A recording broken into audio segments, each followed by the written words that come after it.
Stephanie Reid, the founder of Your Healing Place and the author of the From Panic to Empowerment books. Today I'd like to give you a simple tip, well 4 tips, or under truths of understanding for the summer season. I know that we're into a lot of activity, we're going on vacation, we're experiencing different foods, and one of the things that we need to be aware of during this summer season is how to keep our health on track. So, the 4 simple tips have to do with things that you probably think you know, but let's just check and see. I'll be right back.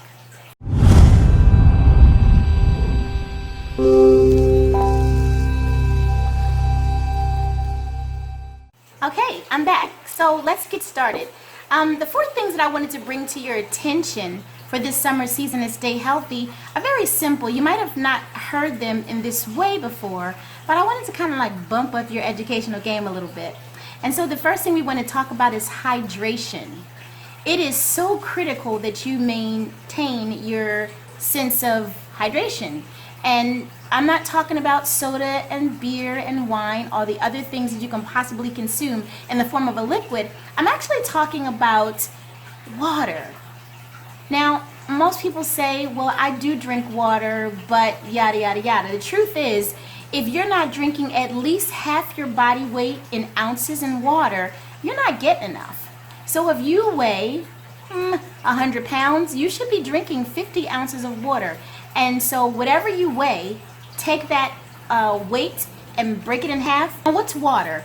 Water is not water is not water. There's another video that I can explain the differences in water, but the preferred water is water that's going to be clean. Clean water is going to be purified to some degree.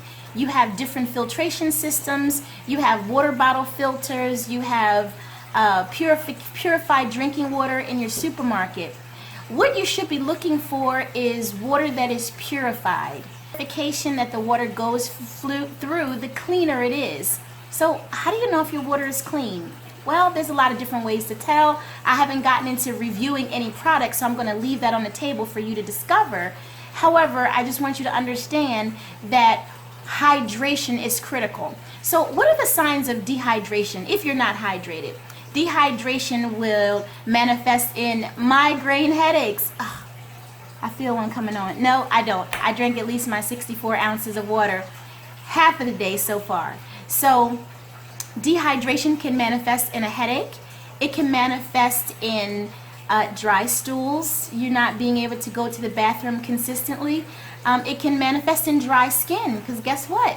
You moisturize from the inside out. So putting shea butter on dry skin isn't as effective as if you added a good hydration regimen to that practice, and you will find that your skin is nice, soft, and supple. So that is the tip for water. If you'd like me to expound on it any further, you can comment below and ask a question. I'll be happy to create a video to create some more dynamic feedback between you and me about this hydration thing. The next thing we want to talk about really quickly is detoxification.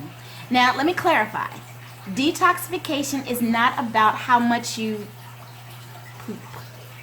Detoxification is about how well and efficient all of your detoxification or elimination organs are working. So what are your elimination organs? Well, number 1, the biggest one, is like the trash dumpster of your body would be your liver. Your liver is responsible for metabolizing fats and proteins, creating hormones, blood formation, protein synthesis, the whole 9 yards, but it's also responsible for detoxifying toxins out of your system before it goes to the rest of your body. So you definitely want to make sure that your liver is doing well. How can you tell if your liver is clogged? Well, you probably will start having some hormone problems. You might start having some skin problems and darkness underneath the eyes. Just manifestations that just makes you feel blah. Always look for the liver to be the culprit because it is the largest detoxification organ, and your body is only as well as it is clean, right? And so detoxification is really critical for the summer season. What is the best way to detoxify? Drink more water.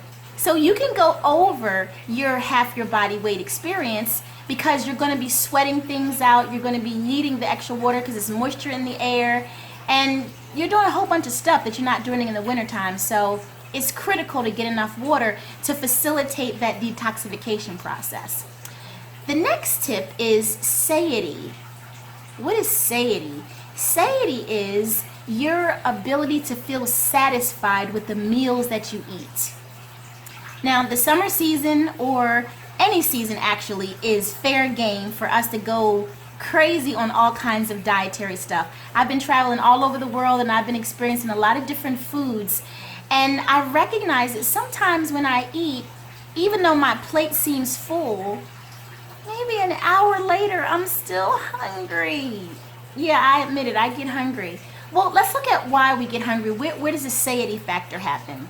Satiety is just your satisfaction with your meal, and that after you eat the meal, your cells are bumping together and you can do activity, or you get tired.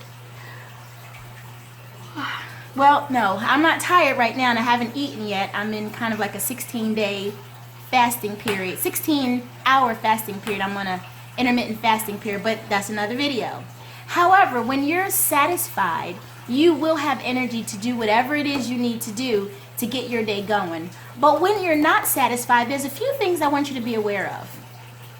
If you've eaten a high carbohydrate meal that was very dense in sugar, more times than not, whatever nutritional value is in the food is going to be blocked because you've now engaged your inflammatory process, making it difficult for your body to absorb those nutrients. And in return, guess what's going to happen? Your brain is going to signal, I'm hungry again. The only reason why your body is signaling hunger because it's asking you for nutrition. So if you're hungry all the time, even though you're realizing you're eating a lot of great foods, that means that the food did not have much nutritional value and your body is not going to be satisfied. However, when you do eat quality foods, or you're taking a good supplement, something that I may have recommended on a hair tissue analysis, or whatever the case may be, you can rest assured that guess what? When you eat, you're going to be more satisfied. Your meals are going to be in smaller proportions because you won't need to eat as much. So satiety is important. Another way to get to satiety, however, is to make sure that you do what? Stay hydrated. Because a lot of times what you think is hunger is actually a sign of dehydration. So you see how this dehydration, satiety, kind of detoxification thing goes hand in hand? It all works. The last tip that I wanted to give you, and I have to look, is relaxation. Why did I have to look for that one? Relaxation is critical for your health in this summer season. Why? Because as you're relaxing, your body is in repair mode. When your body is in repair and restorative mode, it can help you fight off the little things that you don't know that are lurking around. So in the summertime, in the heat, there's a lot of bacteria growing. There's a lot of fungus growing. There's a lot of mold growing. Your immune system is only as strong as your restorative sessions. And when I mean restorative sessions, I mean your chill time. When you're chilling, your body is repairing. So kind of let go of that stress, dangle your feet in some water, go to the ocean, do whatever you got to do. But make sure you keep those relaxation moments within your sphere of reference with all these other things that are going on around you in the summertime, or winter, or spring, or fall. It doesn't matter. So those are your 4 tips for today. And I look forward to giving you more tips as the weeks go by. But I'm really interested in what you want me to put tips on about. So if you have any specific things you want to hear or you want to learn, just add a comment below and then we'll go from there. All right, it's been awesome talking to you again. I'm sorry it's been such a long time, but great things are coming up for your healing place, and those from Panic to Empowerment books and some other secret stuff that I'm doing that you can definitely benefit from. So until next time, be well.